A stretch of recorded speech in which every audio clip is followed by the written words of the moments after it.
Hey, Everyday Athlete Podcast Network listeners, thanks for joining me on this Fireside Chat.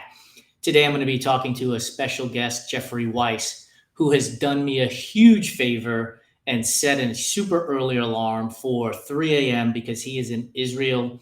And I think it's going to be a fantastic conversation. I was just chatting with him in the green room. We, believe it or not, have a lot more in common than you would imagine, from New York to Arizona to being skiers, to being Ironman athletes and ultra runners. So it's going to be a fantastic conversation. I'm looking forward to chat with him. But before I bring Jeffrey on, do me a favor. Please subscribe, rate, and review the Everyday Athlete Podcast Network on your favorite podcast platform. It really does help us. It costs you nothing. And we are able to get great guests like Jeffrey to come on board. And by the way, because you have already been doing all of that stuff, the number of pitches that have been coming into my email inbox about people looking to get their clients onto our show has been almost unable to be dealt with and almost delete right away because there's so many coming in. But keep it coming. I love it. Also, I am looking for 5 stars on a review. If you're inclined to give us less than 5 stars, please email me, jason@runtrimag.com, and let me know what we can do to help your experience be better. Our entire goal is to make sure that our audience is happy with the conversations that they are listening to, because time is very limited. And if you're sharing your time with us, I want to make sure it is spent wisely. So that's all the housekeeping for today. Let's bring Jeffrey on and let's have some fun here. Jeffrey, how are you? I'm doing great. Great to be on, and hope you're doing well also. I am. Thank you so much for setting an alarm to wake up, or just not going to bed. I'm not sure which one it is. It was definitely the alarm scenario. Well, I appreciate it. I know when the 4 o'clock alarm, 4:30 alarm goes off in our apartment, it's brutal. So I appreciate you setting one even earlier. It's totally my pleasure. I'm really happy to have the opportunity. So I mentioned in the intro that the Everyday Athlete Podcast Network has been getting a bunch of pitches coming in, and that's how we're here today. You sent me an email outlining your reasons for why you believed you would be a good guest on our Fireside Chat. And PR companies keep sending the pitches in. 9 times out of 10, I skim them and they don't make any sense whatsoever for our audience. But your email made all the sense in the world, and I can't thank you enough for taking the risk and betting on yourself to send that over. Thank you. I really appreciate that. That's actually great to hear. Yeah, it was, look, you put the details in there that matched our audience. And for me, that matters more than just about anything else. And so for people who don't know, Jeffrey is an author, and I'm going to read, so I won't be looking at the screen. The title of the book is Racing Against Time on Ironman, Ultramarathons, and the Quest for Transformation Midlife. And like when I read that part of your sales pitch to me, I was like, okay, I'm an Ironman, I'm an ultra marathoner. And then I went further down in your email and you talked about being an entrepreneur. And I was like, well, I'm an entrepreneur too. So this is going to be an easy conversation. It's going to be like having coffee with a buddy, right? Well, those are the best kind. I love that. So let's get into this a little bit with why write a book? What possessed you to write a book? And we'll talk about why you got into running and your business acumen and everything else. But why write a book, and why write the book now? I guess two things. First, with respect to why a book at all, I've written 2 prior books, so I enjoy writing, and the idea of writing a book is something that is always there in the back of my mind. I plan to continue to write it for as long as I can, so that part was perhaps not completely shocking. Why writing a book about this experience of mine? I think for me, when I started to get serious about exercise, about running, about triathlons and all of that, I used to read as many books as I could get my hands on, memoirs by folks who had gone down that road before, and found a lot of inspiration, some good information, advice, guidance, and all of that. And so for me, I think for all of my books, I've tried to write books that I would have wanted someone else to write for me, that I would have enjoyed reading myself. And so basically kind of felt after about 10 years or so of this fitness journey that there actually was an arc here. There was a story that actually made sense, that had kind of a beginning, a middle, and something of an end. And that I thought others might enjoy reading, might benefit from, the kind of thing that I would have liked to have picked up back when I was 48 and getting started. So decided to kind of put it all together, and it was a lot of fun doing it. So you said you had read books before you had gotten started in it, and I want to ask you specifically about triathlon slash Ironman. Was there a particular book by an athlete or a coach that really resonated with you when during that time frame?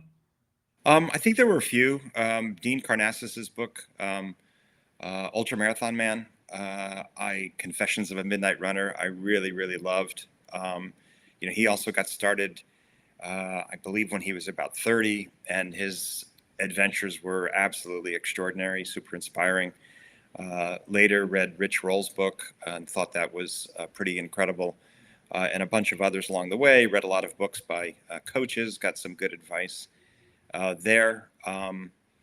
So yeah, I mean, for me, I've always loved reading. I've always loved reading I once heard it described as reading in clusters, kind of finding an area that is interesting to me and then reading as much as I can within that area.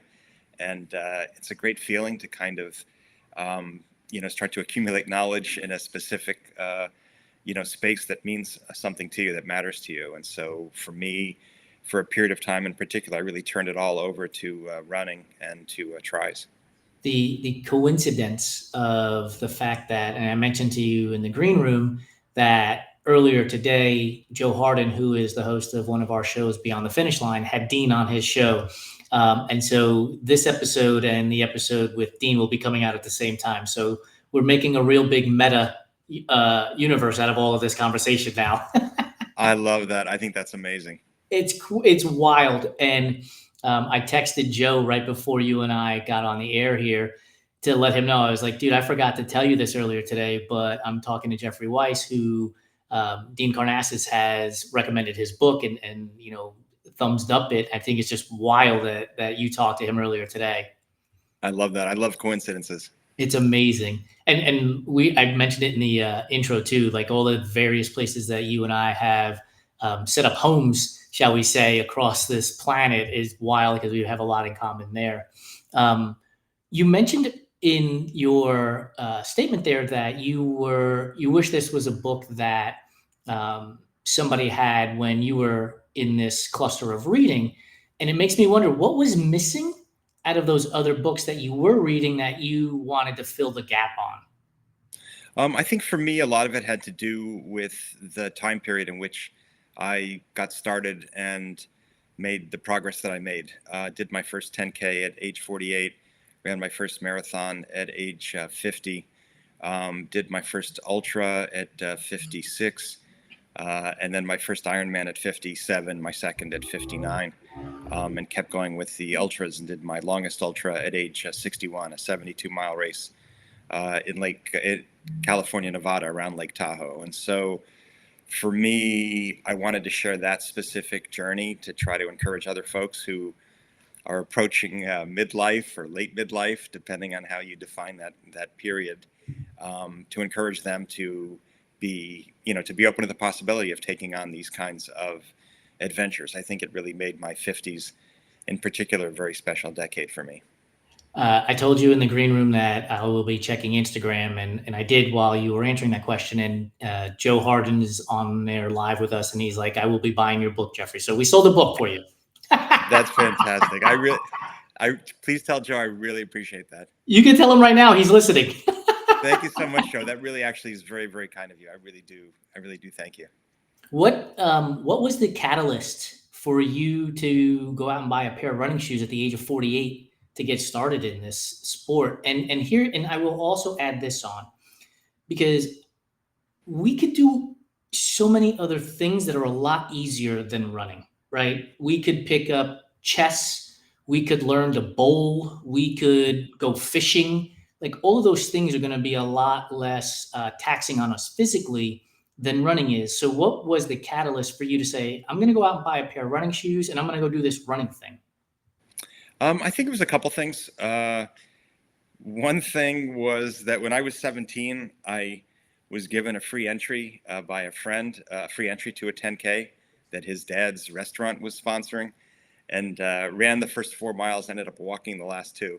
And it always below the surface bothered me that I had been unable to run the whole thing. So I think there was a tiny bit of unfinished business there for me with the 10K distance. But it also always bothered me that I had never really attended to my cardiovascular fitness. I had been a tennis player when I was younger through college, then got into powerlifting of all things. Then when started to have a family, continued to lift weights, but with less consistency than I had before, but never really did anything to basically deal with my heart health. And so my dad passed away right around the time that I turned, I think when I was 47.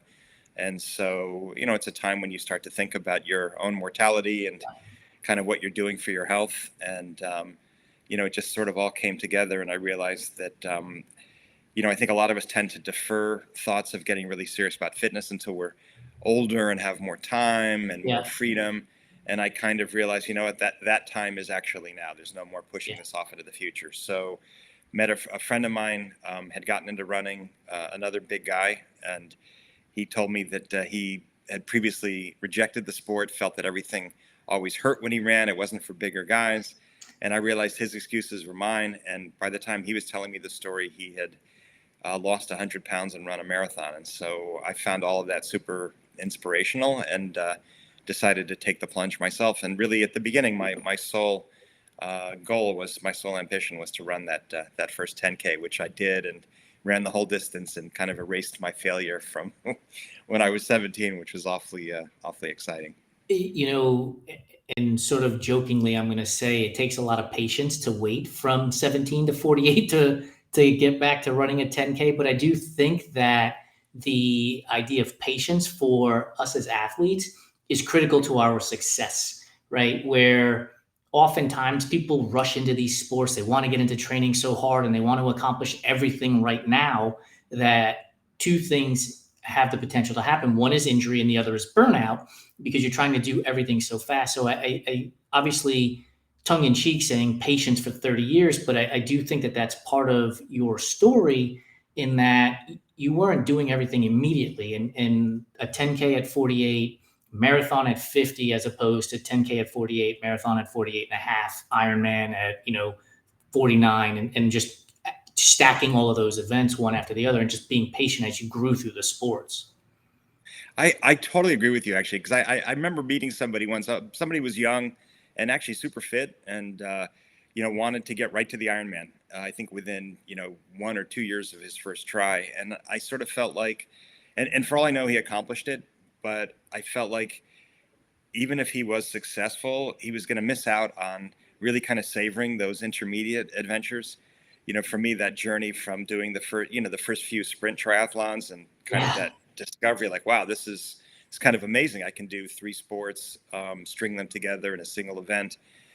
When the 10K had been such a mountain that I felt like I couldn't successfully climb. And then, starting in with tries and then longer distances and moving up to the Olympic, and with running, going from that 10K, doing a 10 miler, doing a half, doing a full, doing another full, and then, dipping a toe into ultramarathons, beginning with a 50K.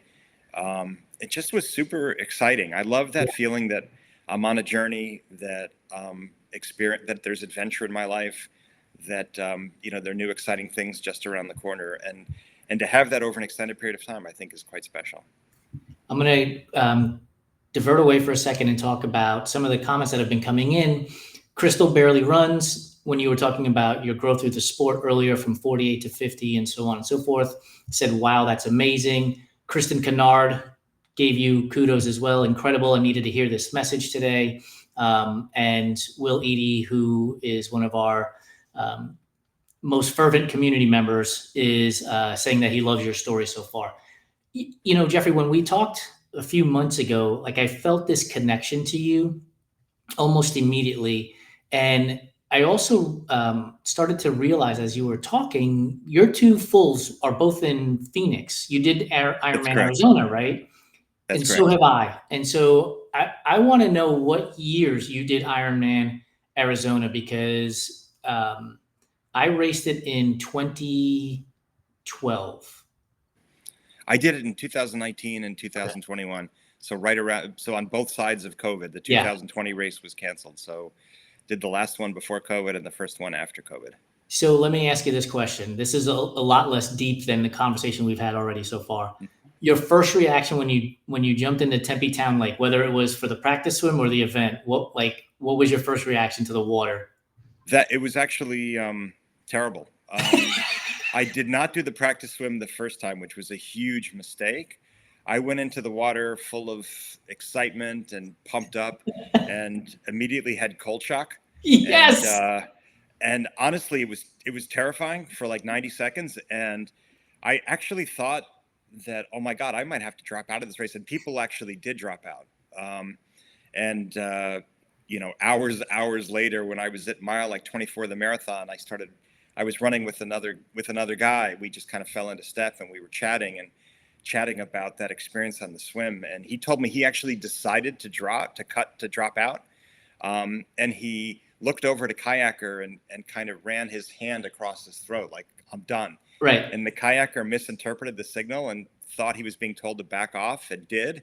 And in the next few No. moments, the guy kind of regained his composure. And so for me, it was terrifying for like 90 seconds. I couldn't keep my face in the water. I was sputtering, Yep. hyperventilating, and then finally was able to keep it in. But oh my God. And so for the second race, I was really consumed with fear that it was going to happen again, and got a little bit into cold water exposure before that race to try to head that off, and ultimately was successful and had a much better experience the second time. But Yeah, that first experience in the lake was terrifying. I don't think people really understand how cold that water is, because the assumption is it's Phoenix, it's the desert, it's hot. Yeah. The year I did it, water temp was 62 degrees. And it was the second Ironman. So 6 months prior to that, I did Ironman Texas. Oh man, And that's impressive. thank you. Ironman Texas, the water is absolutely warmer, right? And I did it without a wetsuit my first year. That was my first Ironman. I did it without a wetsuit, and I just got pummeled in the water. So at Arizona, I was like, okay, obviously you have to wear a wetsuit. It's too cold not to. And I was hanging on a stand-up paddleboard with a friend, and I could see the clock. And I told her, when we have 10 seconds to go before the cannon goes off is when we're going to start swimming, because we were way back.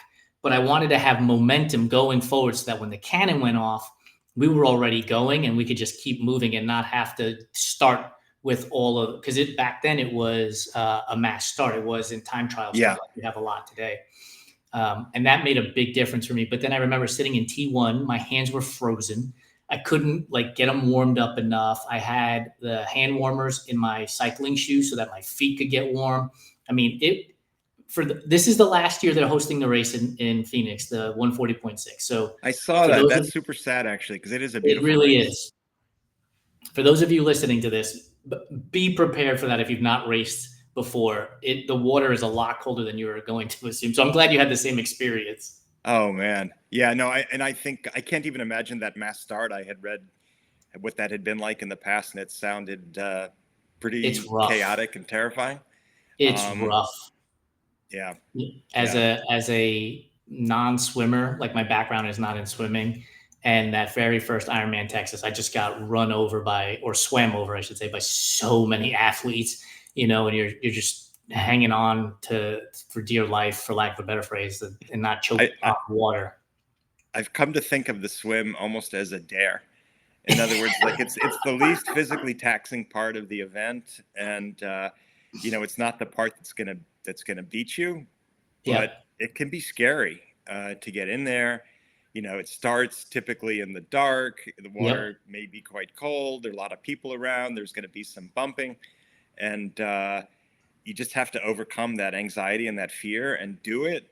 The rest of it, the cycle, the run, that brings in a whole different set of emotional, mental challenges. But that swim is just like, to me, that's you got to suck it up and just do it and overcome those fears. When I was racing Ironman, I was like a 125 to 130 swimmer, and I would just constantly repeat to myself, you only have to do this for 90 minutes. You only have to do this for 90 minutes. You only have to do this for 90 minutes. And every time I would repeat that, I knew that the 90 minutes was less than 90 minutes now, right? Because I was already out there moving. And so just that mental sort of like sand through an hourglass, like I knew it was going through, and that would help me get around through the swim. But yeah, like those mass swim starts were not easy.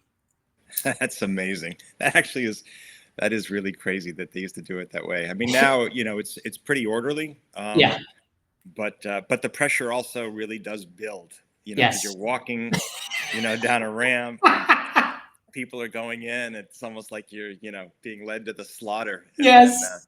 And then before you know it, you're in there and you're in the mix, and it can Yeah. be quite something. Yeah, and that's the other thing, right? Just because it is more of a time trial start doesn't mean that there aren't bodies around you. There are plenty of athletes around you, and water is splashing, and somebody's touching your feet. You might get kicked in the head as well. And I mean, it's still there. It's just not like an explosion of it all, right? It's like a slow drip of it all, but it's wild. But I think to me, that's another reason why it's cool to progress, starting with a sprint, starting in a pool.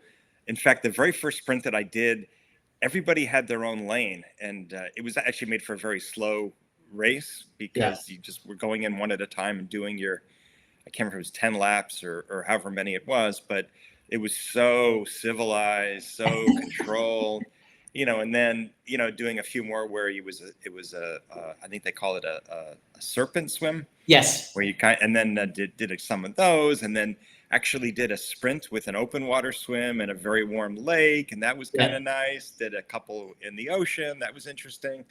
But yeah, just slowly expanding your experience, Yes. your storehouse of experiences. It was quite cool. Yeah, absolutely. I want to get back to talking about your book and your athletic endeavors, as well as, and I want to tie in entrepreneurial ism as you are an entrepreneur. And I want to ask you the idea of writing a book. You've written three of them. Compare and contrast to training and execution of an Ironman or your 72 miler. Compare and contrast those two. I think there's tons of they're comparable in many different ways. For if you're going to do an Ironman, in my view, typically that means years of training and progressing and building up your skills and doing, of course, a very specific training program as you get closer to the race. You need a lot, I think, to the point that you made earlier, you need a lot of patience. You need to have kind of a longer term vision of where you're going and to be able to keep moving in pursuit of that, even though it can be, a year off or more into the future. And I think with a book, it's the same thing. You have a vision of what you want the book to be.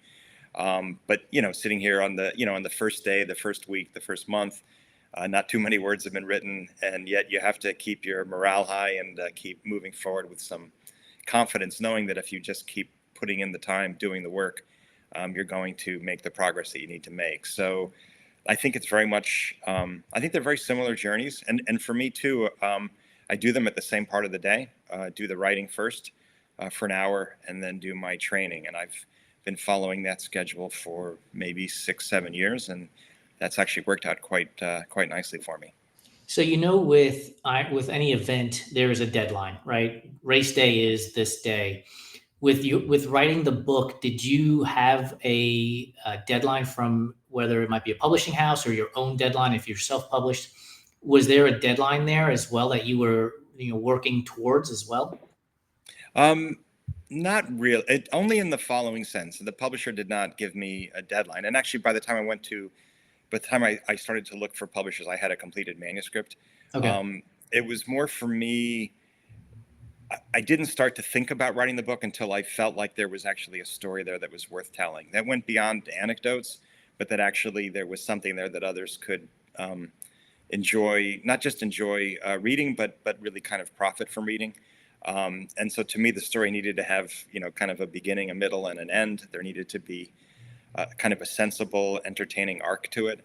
And so, when I started to realize that the progression toward Ironman and toward the longer ultras, that was kind of it, and covering this period, sort of overlapping the decade of my 50s, beginning right before I turned 50, and then the memoir concludes with Midnight Express at age 61, and it just seemed like that was the story that I was looking to tell. So tried to finish it soon after Midnight Express. Maybe it took me another 5 or 6 months to really polish things. But yeah, I think it was really kind of tied to when the events occurred, and then wanting just to be efficient about getting it down on paper and bringing it all together. The last chapter has to be TBC, right? To be continued. Possibly. We'll see. I think, in the back of my mind, I'm now 63, and so for me, the adventures have continued since Midnight Express. I love it. My current project is the original 6 world majors. Last month I ran Berlin. In April did London. Last year did Tokyo, and still have New York, Chicago, and Boston ahead of me.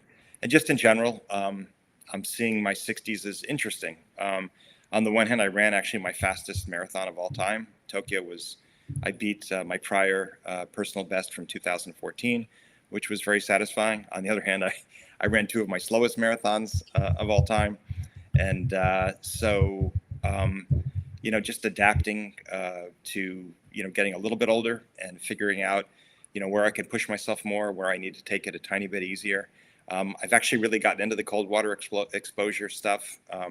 I now do ice baths twice a week, and that really seems to help with my recovery and getting me back out there faster. So we'll see, I think. And I'm trying to get more serious about my flexibility, which is something that I kind of neglected for the longest period of time. I think, like a lot of endurance athletes, I allowed myself to just get very inflexible, very stiff. Yeah. And so, really trying to attend to that. So we'll see. It's an adventure. But, if I do start to feel toward the end of this decade like there's something there that actually is a meaningful story that could benefit others, then I would certainly consider doing it.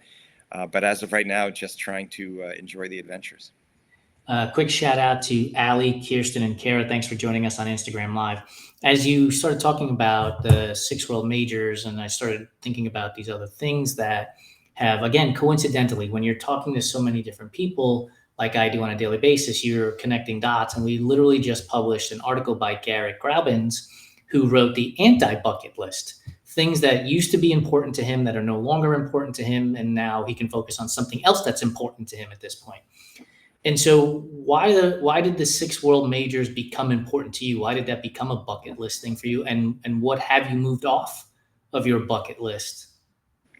That's a great question. I met another runner maybe 5 or 6 years ago who told me that she told me about the world majors, which I'd never heard of before, and that was a goal for her. And right when she told it to me, I thought, wow, that actually sounds like a fun goal. And so Tokyo ended up being my first in 2024. And I like projects that take time, that I can really enjoy, that will give me that feeling that I'm embarked on something interesting, unusual. There's adventure, there's excitement. I have things to look forward to. I want that in all spheres of my life, including fitness. So I like the fact that the Majors project is a multi-year project. And I also like the fact that it takes me to interesting places, getting to see new cities and run in them. I've had bad weather luck for the last 2, both London and Berlin. Berlin was crazy hot. Super I think hot. 76 or 77 when the gun went off, and about 80 within 2 hours. And at the beginning, no clouds. I mean, that was a tough day. And London was also hot.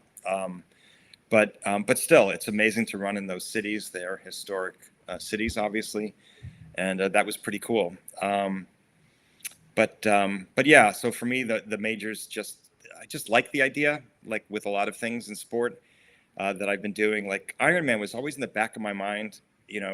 I grew up in the 80s when Watch it on ABC. Wide World of Sports was on, and the whole Julie Moss thing. Yep. I think it was the 1982 World Championships where she collapsed within a few hundred meters, a few hundred yards of the finish line. Yep. And just that human struggle and pushing yourself to the brink was always there in the back of my mind. It was a pretty amazing, cool thing. But also at the same time, I always thought races like that were not for people like me, that I could never do them. I had once said to a friend years and years ago that I was as likely to run a marathon as I was to walk on the moon. And so, but as you get closer and you take on progressively longer races, all of a sudden the moon isn't so far away. And, that's right. that's pretty exciting. So I don't know if you have seen or heard, we had the class of 1980, 3 members from the class of 1980 Ironman, which was the second Ironman to actually take place. That's amazing. On our Fireside Chat, we had Bob Babbitt, Kurt Madden, and Dave McGillivray.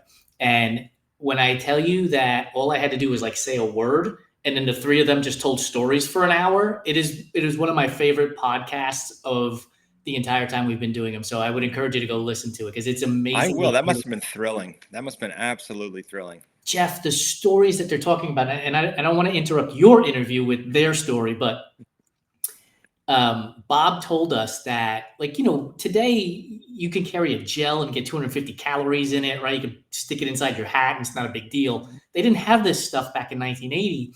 And he told us that you had to have a crew drive around the island as you rode a bike because there were no aid stations, no such things as aid stations.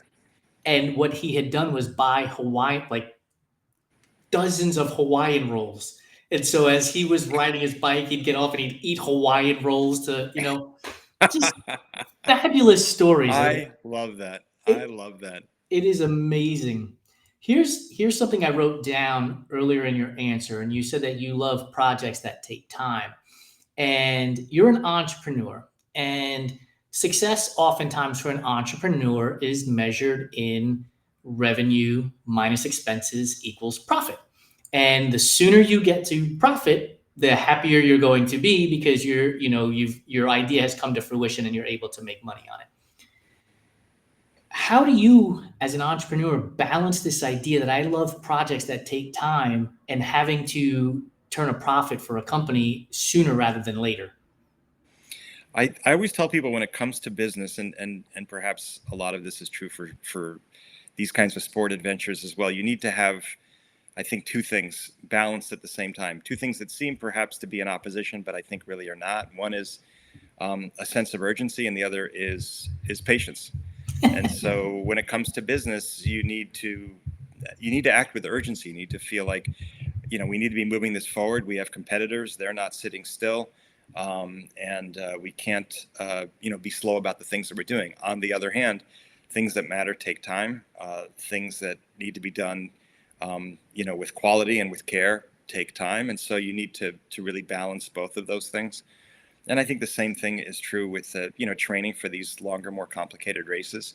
You need that urgency. You need to get out there every day. You can't be taking days off carelessly and not for purposes of dealing with an injury. But at the same time, you need to recognize this is going to take a while. I remember my very first, I think, training run when I had penciled in Ironman. And, I thought of that, I think it's a Japanese adage, a journey of a 1,000 miles begins with a single step, something like that. And so, yeah, I think entrepreneurs and endurance athletes both need to attend to the present with urgency and attend to the longer term with patience and care. Yeah, I wrote down a new formula, and I'm going to have to ask my doctorate candidate wife to solve this problem. I put urgency plus patience equals success. Yep. No, I really do think that's true. And, for me, like the startup that I was with, it was an 11-year journey, had ups and downs, and ultimately finished on a high note. But yeah, I think for me, I tried always to just keep my eye on that distant finish line and to not lose confidence, to not lose hope, even when things got challenging at times. Yeah, and I'm fascinated by the connection between entrepreneurs and endurance athletes. I've spoken to a number of them. Karen Allard, who is the founder of SBR Sports, who some people might know as the company that makes Tri Slide and Tri Swim. I've talked to Josh Rosenthal, who is the founder of Borderlands and the Wilder app, and a number of other entrepreneurs in this space. And the connection between, to your point, patience and urgency in training has been applied to their business and the successes that they've achieved. The key, and what I think has been the thread through the needle of all of those conversations, and I'd love to get your thoughts on this, is knowing when to be which one of those things. When do I need to be urgent? When do I need to be patient? would you agree with that, or do you have a different perspective? I totally agree. I think also, to me, if you read enough business books, one of the things, of course, there's been a lot of focus in recent years about grit and resilience, and in the tech world and the startup world, about failure and how failure can actually be a positive thing, and we can learn from failure. All of which is true, but I think if you're just looking at it from a business point of view, how do I get those experiences? How do I develop those skills? And failure, I think, is a great example. You don't want to go out there and invite failure in the business world. And so if you do have one, you want to try to learn from it and benefit from it and move forward, but you don't actually want to fail. I think in the fitness world, we put ourselves in positions of stress, positions that demand from us resilience and grit, and that will, on occasion, if we take risks and accept challenges, perhaps confront us with actual failure. And certainly for me, I had 2 misses at the Comrades Marathon in South Africa, where I got cut the first time after 11 hours of running 51 miles, missed the cutoff by 1:44. And so that was a great experience to have pushed myself to take on a race that really was quite a distance outside of my comfort zone, and to experience that failure, and to have learned from it, to have profited from it. And for me, in a very direct way, that failure benefited me, because before I set foot on that course, I knew that I was at best, I had a best of 50-50 chance of completing it in time, because it's a brutal course, and the time limits are severe for slow runners like me. So I decided to set goals for after the race, so that I could just quickly move forward and reorient myself. Right. And so my goals after that race were to do a half Ironman the following summer, and the full the summer after that, and was able to accomplish those goals. So yeah, I think if you wanna be a serious entrepreneur, you do need grit, resilience. You need to be able to deal with failure and not lose your nerve and not lose your confidence. And to me, in fitness, we have an ability to kind of create those conditions in a controlled, safe way. And that is extraordinary. I mean, for the longer races like Ironman, for ultras, you're going to have some trying moments. Yes, I mean, you are. perhaps there are people out there who are just at a whole nother level, for whom this is all a walk in the park. But I think don't for know most about of us, that. yeah, I don't know I about think, that, because and I would think the extraordinary people, they're pushing themselves for speed. And so that Yep. creates the mental challenge for Yep. them. It's less about the drama. Can I actually do this race, but more, can I do it within a time that I want to do it in? Yeah, because you look at Jim Walmsley and UTMB a couple of years ago, and for lack of a better phrase, he's at the pinnacle of ultra running on the male side of the ledger, and he got passed by another athlete, right? And you could see Jim was struggling at the time, and so even the elite of the elite have those days where these things go south. Courtney DeWalter, I think, this year finished 10th at UTMB, and again on the women's side, or in general, she's at the pinnacle of trail running in general, and she finished in 10th place. Right?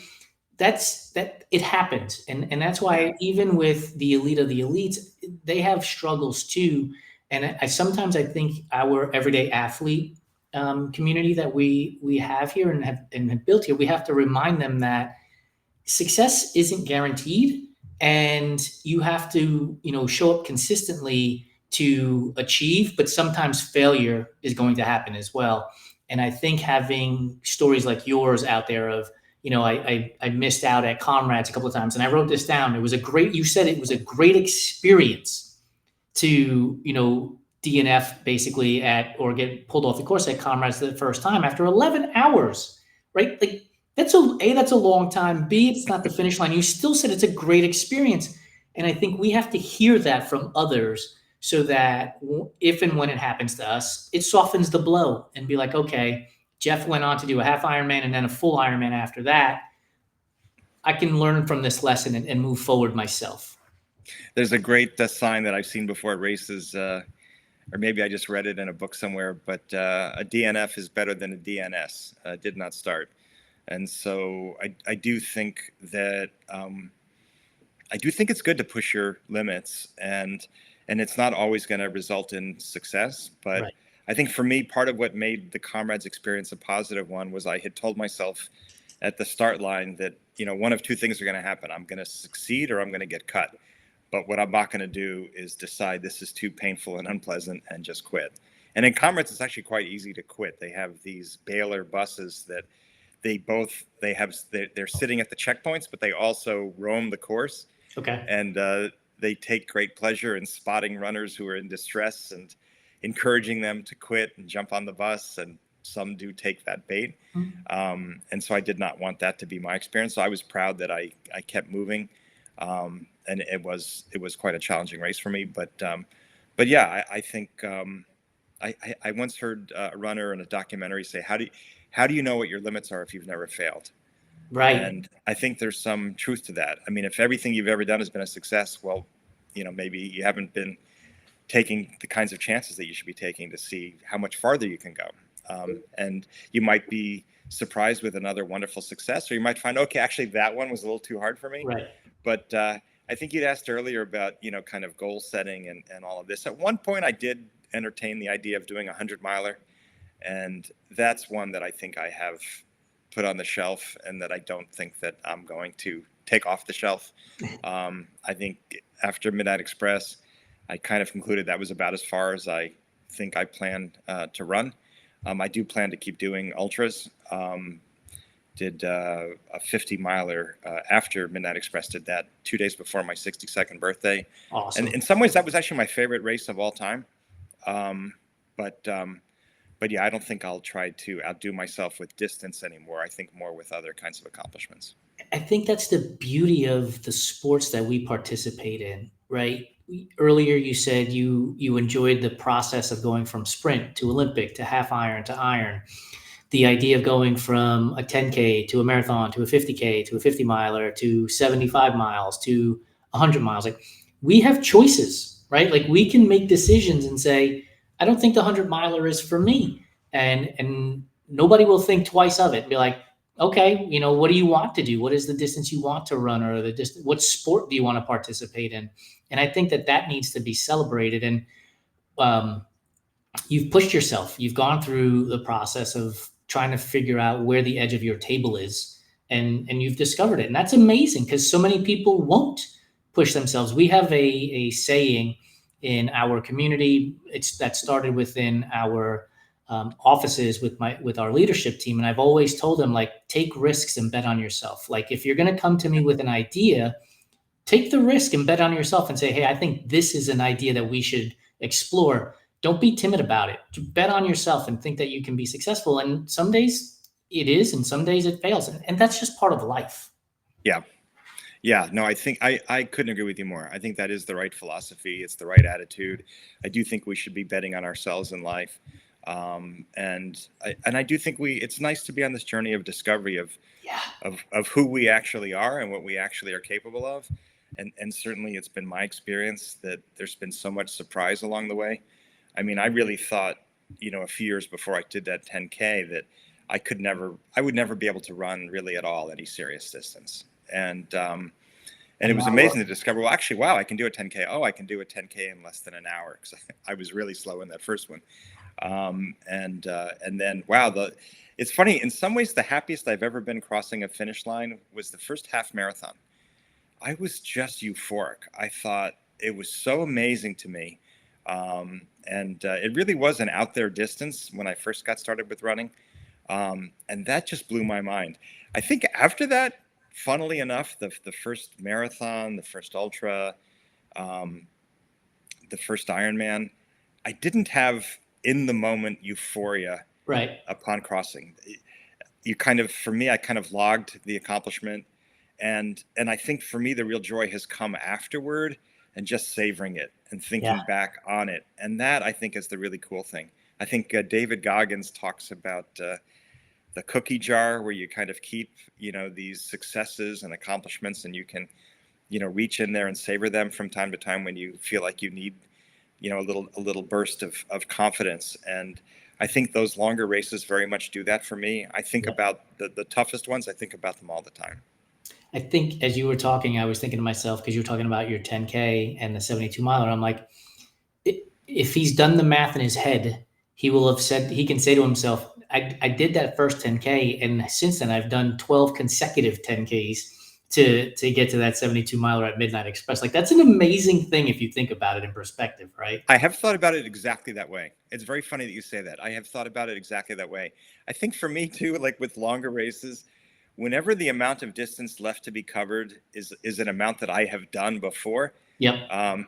Like with there was a point during Midnight Express where I actually did decide to drop out of the race because I was having some pretty significant left knee pain. And then decide, I don't have to rush to get out of this race. Let me see if I can make a few changes and get this under control. And it wasn't until mile 41 when I had a 50K left that it hit me like, I can do this.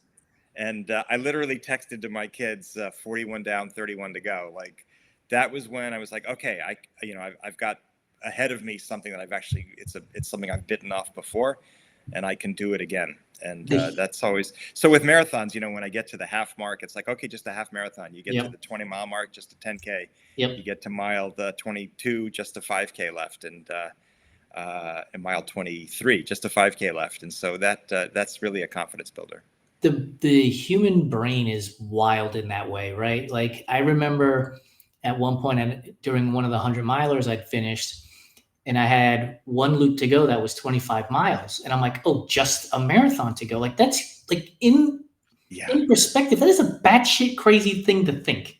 Just a marathon to go, right? Like, I didn't just run 3 of them. Now I've got just another one to go. But when you're able to chunk it down, you're able to process it, and it doesn't seem as large or as looming as it once did at that moment. Look, I think that's one of the extraordinary life skills that we get out of taking on events like this. The fact that you could process the remaining 25 miles with that kind of, just confidence. Hey, I can do this. It's something I've done before. It's actually not that big a distance in the broader scheme of things. I think, that translates beautifully into other spheres of life, not to be intimidated by, oh my God, to do this particular business project is going to take 6 months, 8 months, a year. And it can be, as you get better at it, like, well, I've done something like this before. I've done something even harder before. And so I'm not afraid. It's going to be tough, but I can get it done. I want us to rattle the cages a little bit, because you're an Ironman and an ultra marathoner, and so am I. Let's rattle the cages. Which one is harder? It's a great question. I thought that, for me, the 72-mile race was the hardest thing that I've done. It really was brutal. I really was wrecked by the end, physically. The bottoms of my feet were killing me, which I've never had before in a race. And I really was hurting. I was actually terrified, like the last couple of hours, that I was going to trip and fall, and felt like if I do, everything will seize up and I won't be able to keep moving. And so that was brutal. I think with Ironman, it is such a long day, especially for slower athletes like me. But I never had a moment in either race where other than the first 90 seconds of the first one, where I'm like, oh my God, I don't know if I can do this. It was just more like, I got to keep going, got to keep going, got to keep going. I think with Ironman, for me, the challenge was just blocking out what's left. Yeah. Not thinking, 5 miles into the bike ride, oh my God, I've got another 100 miles, 107 miles to go. And then a marathon, like, you can't think that way. So you really do have to chunk it. But yeah, so I felt like emotionally, mentally, the longer ultra, and I imagine those 100-milers. How would you answer that question if you compared a 100-miler to an Ironman? Nearly the exact same way. The 100-miler is, for me, much harder than an Ironman. And I've said this. So for me, like, finishing an Ironman back then was somewhere between 11 and 12 hours. My fastest ever 100-miler was 19 hours. That's a whole 7+ hours of movement alone, right? So you're moving for an additional 7 hours, and then it's all the same muscle. Whereas with an Ironman, you're swimming, then you're cycling, and then you're running. And so you're using different muscles throughout the course of those 11 to 12 hours. And so it's not that you get a break, shall we say, but you are using a different muscle set. And so it just mentally also, like, just the constant repeating of going one step after another is very, very difficult. And so I would answer it the same exact way. The 100-mile distance in comparison to the Ironman is much more difficult. And by the way, for those of you who are listening who are yelling at me right now that I'm wrong, I've had 8 finishes at the Ironman distance with a DNF. I have 800-mile finishes also with a DNF. So I have some experience in this, and I would say that the 100-miler is still much more difficult than the Ironman. That's quite a resume. That's an Thanks. extraordinary list. Wow. It's and I'm racing a 100-miler at the end of this month here, which I'm hoping will be my 9th finish, because we talked about goals, and I would love to get 10 100-mile finishes. And I don't know why that's important. It's like a nice round number more than anything else, probably. I don't have a favorite baseball player that wore number 10. Gary Carter, you're a Mets fan, was my favorite Mets player. If I stopped at 8, I stopped at Gary Carter at 100 miles. I'm pretty good. That number 10 actually resonates with me. I used to think that way about marathons, that I wanted to get to 10. I've now gone past it, but 10 for a while like loomed out there as like, wow, that would be amazing. Because for me, I think you mentioned, I guess, anti-bucket list, but bucket list, I've met a lot of people over the years who've run a single marathon, did it as a bucket list item, showed themselves Right. that they could do something like that. But I've come to think that there's something a little bit not ideal about that mindset, because just doing something like that once and then going back to your regular life and your regular routines, I think it's a little bit sad. I think you haven't really changed yourself. You've just shown yourself that there is something special that you're capable of, but not making doing special things a real part of your life, a consistent part. And so for me, at first, I think it was kind of that I wanted to run a marathon, but then I decided, I want to be a marathoner. I want to be someone who runs marathons. Yep. And so at first I think it was number 5, and then it was number 10. And now, at this point, I think Berlin was my 13th standalone marathon. Then, of course, on top of that, the Ironmans and the longer races. Does your mindset for that idea of a single marathon, I'm going to become a marathoner, did that also resonate with you as an author and as an entrepreneur as well? Like it's cool, I started a business, we were successful, we sold it off, or it's cool, I started a business, it didn't do what we wanted to do, I'm going to start another one, or this was a fun journey of writing this book, I'm going to write a second one. Was it the similar mindset? Very much so. It's actually funny that you say that. I think with writing, very much so. It was always in the back of my mind that I wanted to become a writer. And so for me, that meant, and I was drawn to books. I've also written journal articles, but books, I think, are where most of my passion lies. And so wanted to write multiple ones. But the challenge there is, at least for me, is I think a book is like a long-term relationship. You need to be prepared to commit and stay passionate and engaged for an extended period of time. And so you have to choose your subject with great care, because my first book I did in about 2.5 years. The second one, there was a really complicated research element. I worked on that book on and off for about 17 years.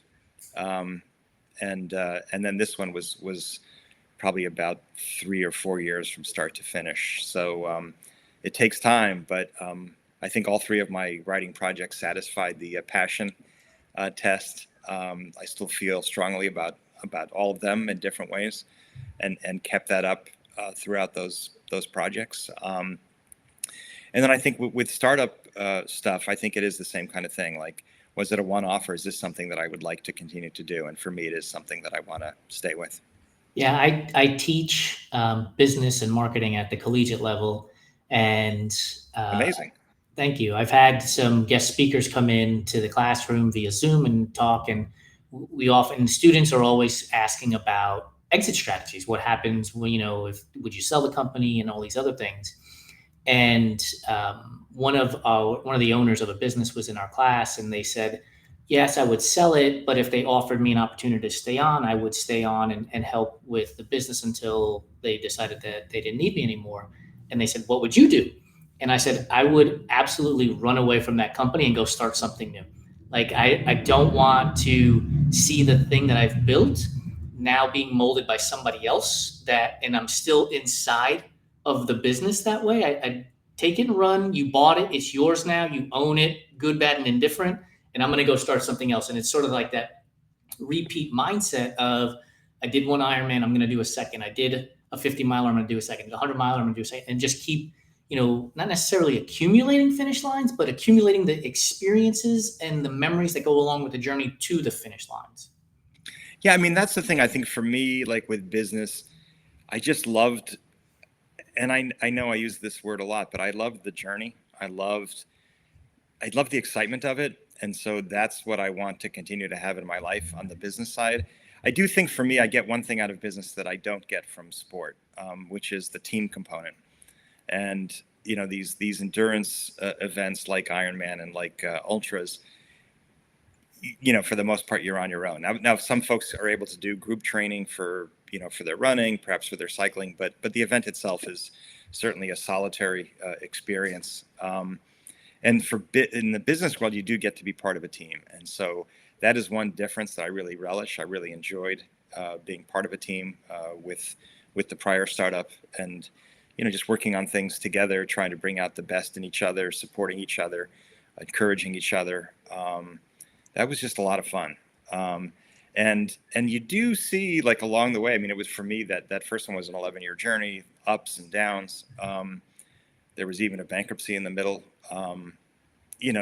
Just seeing people come and go, giving up, losing faith, losing hope, and just deciding, this is not for me. I don't think this is going to succeed, or, I just need something a little more stable in my life. Right. But the rewards of sticking to it and continuing on to the end are extraordinary, whether in business or in sport. 100%. We have a handful of people that have joined us. So thank you to Lace, Kirsten, Angela, Landon, In the Air, Running Ginger. And Running Ginger has made some comments as we were talking about, the progression and stuff. And they said that you do one marathon a year, and then all of a sudden you do 4 in 1 year, and it takes the gas out of the experience for you, which I can totally understand, because that leads to burnout. And for them, marathons turned into triathlon, which then turned into Ironman, which is, again, that progression as you move through things in our sports, and you get the chance to pick and choose the thing that you love the most out of these sports, but you've already tested the waters, shall we say, with so many other things, which I think is really, really cool. And before we continue on, Running Ginger also commented, I feel team comrades during races. I just force people from other countries and states to talk to me during the race and make best friends that they didn't want, which is awesome, which I think is a huge part of the experience that we have when we're at start lines and in the midst of races, right? Yeah, it's funny. I got that advice once from my coach, who's actually the official coach for Comrades, Lindsay Perry. And he was talking about how, like, if you do feel really down in a long race, make a friend. And he said you may have to try it with a few people, but make a friend and start chatting. And I have done that in some races, and it's delightful. I've done it especially actually in Ironman and half Ironmans, because they're longer races, and there is time to be able to do that, and it's pretty cool. I will tell you this. So I raced the inaugural Cocodona, and the first. Oh, that's an amazing race. Yeah, it's the inaugural year. It was brutal. Nobody knew what to expect, and the first 50K might be the hardest 50K I've done in my life. But then you start descending, into Crown King. And because we've all just experienced this horrible climbing and experience and dehydration, the bonding that starts to happen as we're descending was amazing. You start talking to athletes, and then your energy picks up as you get down into Crown King, because we've just experienced this really difficult thing together. And now we're bonded, trauma bonding maybe, but we're bonded to each other because of that experience. And I agree with you in that sense, where during some of those longer races, you have those opportunities to connect with people. And it took me 4.5 days to finish Cocodona. And so, I might talk with an athlete and pass them, or they pass me, and then 7 hours later we catch up to each other, right? And then you have those conversations, and you connect with people. And I just think that is one of the most wonderful things about our sports.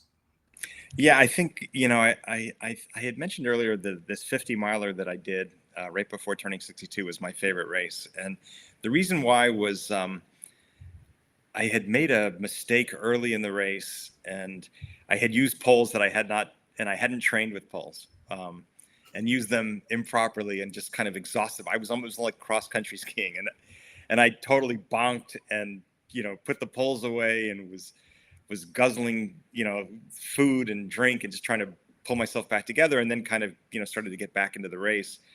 And at about mile, I don't know, 25, 26, I came upon this woman who was walking and crying. And I asked if she was okay. Do you need something to eat? You need salt? You need, fluids? And she was like, no, I just don't think I can make it. And I said, of course you can make it. And kind of blurted out my strategy for the rest of the race, and then kept moving. And, a little while later, I hear footsteps behind me, and I turn around, and it's that woman. And she said, look, I don't mean to be a creep, but I feel like if I don't follow you, I'm not going to succeed. And I said, oh, well, then let's just do it together. Yeah. And so we ran the rest of the race together, and it was a fantastic experience. I've never had an experience like that before. And I think in many ways, she was a lot younger than me. I think 30 years younger. I think a better, stronger runner. And so it really was great for both of us. And it took me out of my head. Like, Yep. You can't have self-pity when you're worried about somebody else's race. And, That's right. And I think for her, it probably is the same thing. I think she felt some responsibility that she, not interfere with my ability to finish the race. So, and we could talk strategy and make decisions and adjust run-walk ratios and all of the rest. And yeah, I mean, it was fantastic, and I'd love to, find a way to have something similar in the future in a race. But we'll see. But that was really meaningful. I love it. Running Ginger commented, and I'm going to ask you the same thing, so to speak. So they said that they didn't know they loved cycling as much. They thought that they were a runner. And I've always said this, that I am a runner by ability, but I am a cyclist by mentality. Like, I love riding my bike. Get me out on the bike. Let me do the hard climbs. I can do all of those types of things and love it. But my ability to run is greater than my ability to ride my bike, to cycle. Where do you fall in this scheme of things between swimming, cycling, and running? I'm candidly quite slow at all of them. I'm best at the swim, and I'm not a particularly good swimmer, but I really like swimming, and so I think currently I'm swimming usually 4 days a week, and so that's my strongest leg. And then my cycle is fine, and my run is slow. So I guess I would rank them that way. But I think for me, if I ever were to do another full, I really would need to work more on my cycle, because Gotcha. I think part of my challenge for the run is that I'm more depleted from the cycle than I should be if I were better on the bike. So and they always talk about how it's the longest part of the race. It's the most important part of the race, and that's really the place to put your energy. A dear friend of mine who passed away turned me into a cyclist. His nickname was Goat because he could climb, and he'd be at the top of the climbs, eating sandwiches before I would get anywhere near him, because, he was so good at cycling. And so just chasing him all around North Texas, I just became a much better cyclist because of that. And I think my first Ironman, like I mentioned, he was at Ironman Texas. I think my average speed was like 17 miles an hour. And then the last one that I finished, which was in Chattanooga, was like 20 and a half miles an hour or something like that. And that was over the course of like 6 or 7 years. Don't get me wrong. This didn't happen overnight.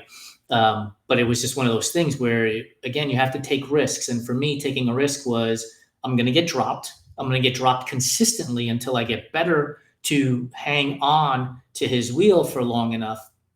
And I think that's where all of these things start to play, a domino effect with each other. You start to take risks in writing a book. You start to take risks in running a business. You start to take risks in, I'm going to go do a 72-mile Midnight Express run instead of just, staying here in my comfort zone, whatever my comfort zone is.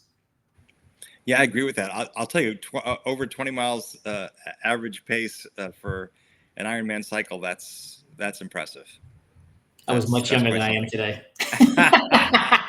Look, that would be wonderful. Mine were considerably slower than that. But There, again, I absolutely overcooked myself on the bike though. Like my run was much lower than it should have been, which is that balance that you have to learn when you're racing in triathlon, right? Like how hard do I push myself on the bike, and then um, can I sustain myself on the run at some point? Yeah, no, I mean there's constant back and forth. You're making adjustments. You go in with a plan, but what's that famous? It might have been Mike Tyson. Everybody has a plan until the first punch. Until they get punched in the face. Yes. They get punched in the face, Yep. And that happens in these races where you do need to have a plan. But often you need to have a backup plan too, and even that might go out the window in race conditions. But that's actually cool. I think to me the strategy, the tactics, the planning, the logistics, all of that is a really fun part of the sport. It challenges you intellectually as well as physically, and I think that's a good thing. I want to be cognizant of your time. We've gone longer than we normally go, but this has been a fantastic conversation. I want to. What we typically do is we do a rapid fire food segment at the end of our shows, and I want to get to that in a second here, but we have a very popular podcast called What's in Your Earbuds. And so my very first question to you is, do you listen to music while you're swimming, cycling, and or running? I listen to music while I swim. Got a great set of, I've experimented with a bunch of different setups over the years and have one now that really works nicely for me. It's like Aqua Shocks. And those are great. So yeah, I think for swimming, I love that. And then for, I do most of my cycling, I do it actually indoors, either, well, on a spin bike typically. Yeah. So I'll watch something, videos, might listen to a podcast. And then when I run, it's podcasts or audiobooks.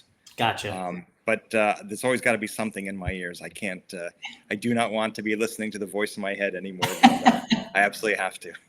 I'm going to shamelessly plug one of our advertising partners, which is H2O Audio. They make headsets. Wow. They make headsets for swimming and for cycling and running. And if you're a member of the Everyday Athlete Clubhouse, you'll be able to save 20% with the discount code we have there. So thanks for doing that. I know that wasn't on purpose, but it allowed me to shamelessly plug one of our partners. I always push that to people with swimming. Like the ability to listen under the water is huge. It's really huge. And so I'm the opposite of you. I used to not listen to anything while I was swimming, cycling, and running. And they have a small headset called Ripped, which are just like regular AirPods. But it comes with a gasket because I've tried running with the Apple version in my ears and they would always slide out when you get sweaty. Yeah. But H2O Audio has like a rubber gasket. And so it just sits there and I never touch them. And so now I've started to run with music more often because of them. So thank you for that. So podcast, audiobooks, and then some music while swimming. Favorite podcast besides our shows, I got it. So you don't have to worry about plugging us. I like Rich Rolls. Yeah. I think, that one I listen to a bunch. Just in general, anything fitness related, this one, anything that's getting me to the ability to listen to people who've done cool things that I admire. I always find that inspiring. So I try to listen to ones like this as much as I can because I like to be inspired. Sometimes it's because I want to learn something. I want to learn about a particular area. It could be something literary, something technology. It's just great. It's funny. Like if you run distances, it's a lot of time that you have. Like for me, I noticed the other day, I think I have 230 books in my Audible library. That's a lot of reading that I could never do if it was only physical books. Right. All those, hours on your feet. So yeah, I think for me, it's tremendous to be able to do that, which I couldn't otherwise do, to take on all those books, all those podcasts, which otherwise to fit those things into your busy day, I think would not be so nearly so easy. Running Ginger does have a question for you before I move on to my food questions, which is, what if you are an anxious swimmer? Are there certain sounds that help you when you're swimming for you?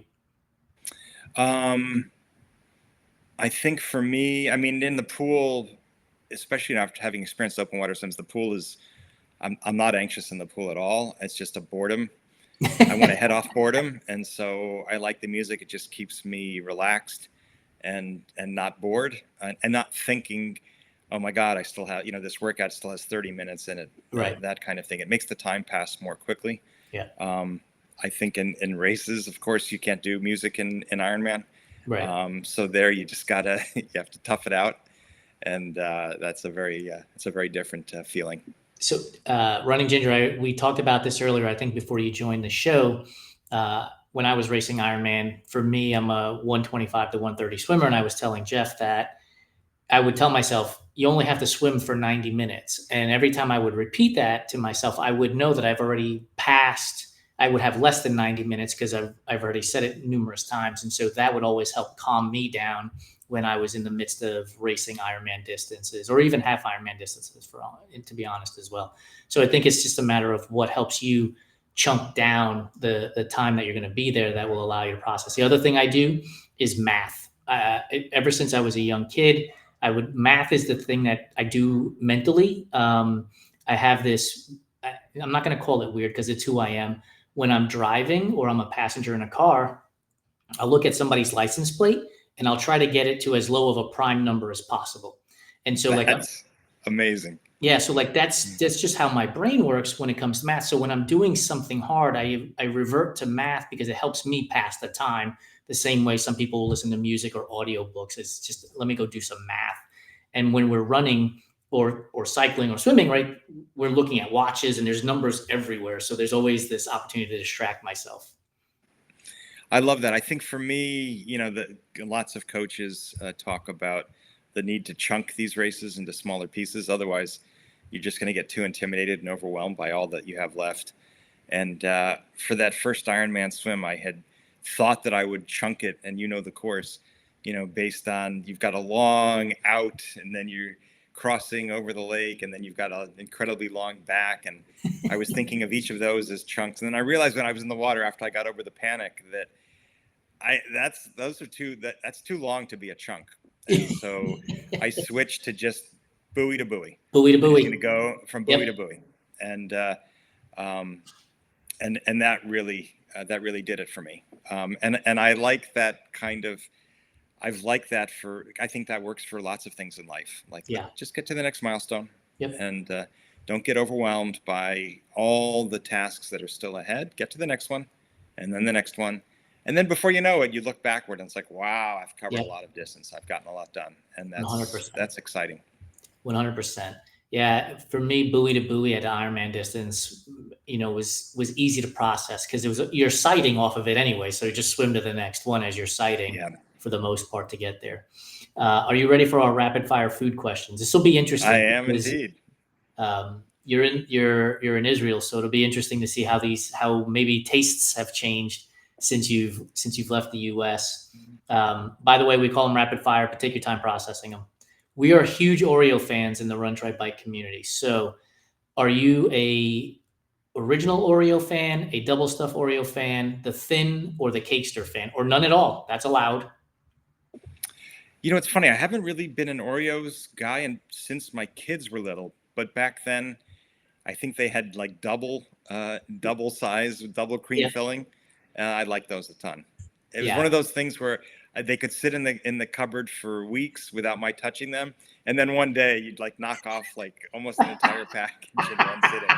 I do have a sweet tooth, so products like that are kind of my nemesis. But I do really enjoy them when I get the opportunity. I love it. Licorice, red, black, or neither? Red. Red Vines or Twizzlers? Red Vines. Do you peel them, so you have one strand at a time, or are you just biting the whole thing? Just biting the whole thing.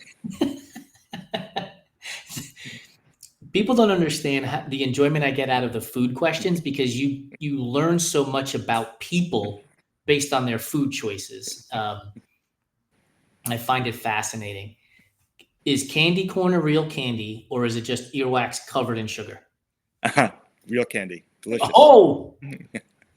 Upset answer. Yeah.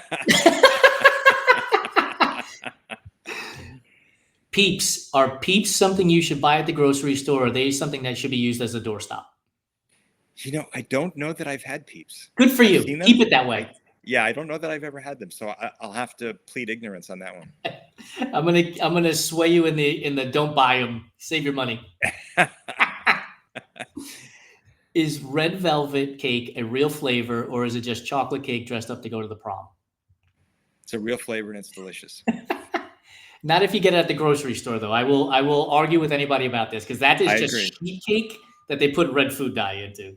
Yeah, I agree with that.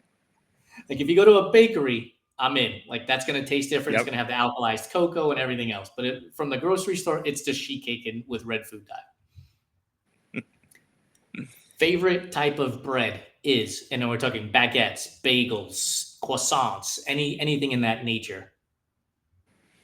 I do like croissants a lot. Any Yeah, particular kind? Pistachio, chocolate, almond, plain. chocolate, It's chocolate for hard to. sure. And what are you drinking with that croissant? Um, Coffee. It's like a morning thing. Like so, black coffee, espresso. No, no. My view on coffee is I don't want to be able to taste the coffee, so it needs to be as sweetened as possible. So something Starbucks, ideally with whipped cream. That would be kind of the ideal, like a frappuccino. A frappuccino and a croissant. That's a power breakfast for you right there. A chocolate-filled croissant.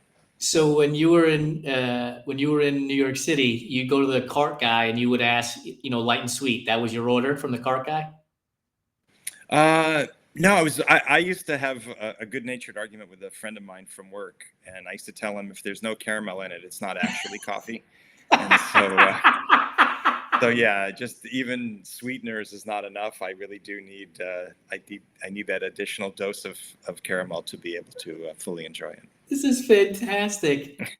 So within the family, there's always a house that has a bowl of candy, and it typically has a butterscotch, that strawberry hard candy with the soft filling that's wrapped in a strawberry wrapper, or a caramel, or the mint swirl. Which one is Jeff taking out of that bowl of candy? Absolutely, the caramel. No question about it. I'm a sucker for that. I don't know if you remember the bullseyes from when we were kids. It's like a caramel ring with like a white center. I don't remember those. I'm gonna have to go look for them. That's a wonderful candy. All right, I'll have to look it up. Yeah, pretty amazing. What is your favorite chocolate candy bar or chocolate candy? Chocolate candy, Lindor's truffles I love, and Ghirardelli chocolates with caramel. And I started to use those in ultras. Yes. Did it in Midnight Express and then the 50 miler, and wow, they were unbelievable.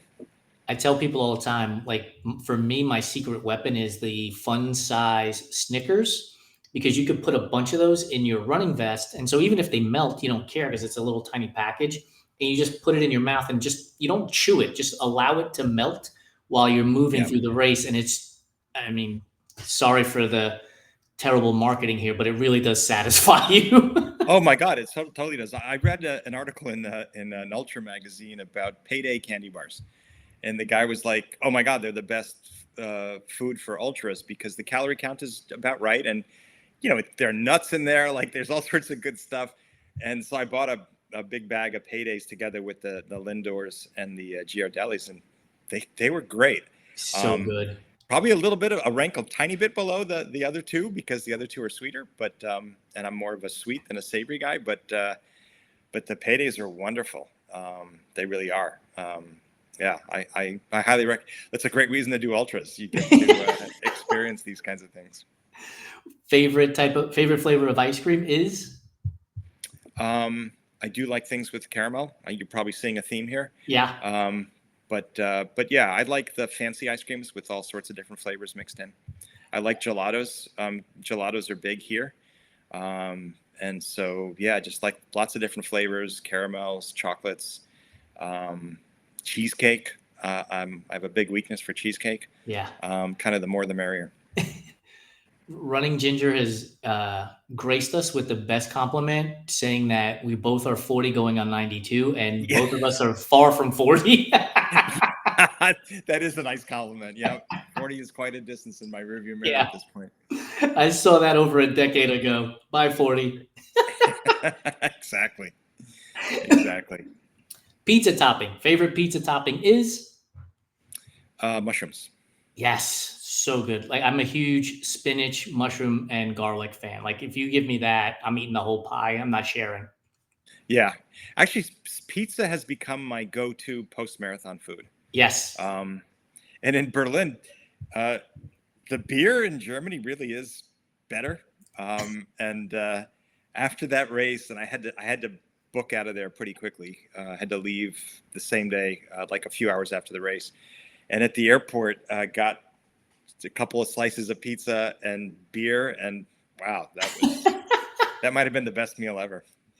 That's awesome. Jeffrey, thank you so much. You have given us so much of your time. We typically keep these shows to an hour, but this has been such a fun conversation. We're going to have you back to continue it because there's so many questions that I didn't get to during this conversation that I would love to get to. So I thank you would so love it, much. and I feel the exact same way. This has been an absolute delight. Awesome. I mean, I don't know if you're going to go back to sleep now because it's probably 4:30 in the morning there, but thank you so much for getting up early to have this conversation. I can't think of anything I would have enjoyed more. I really appreciate it. Have a great one. Thanks. You too. For those of you who stuck around for the full show, thank you so much. Time is the greatest gift that we can give to anybody, and you have given me the gift of your time. So thank you very much. If you enjoyed the show, please make sure to subscribe, rate, review, and share with all of your family and friends because it really does help us bring on great guests, like Jeffrey Weiss. See you next week on the next Fireside Chat.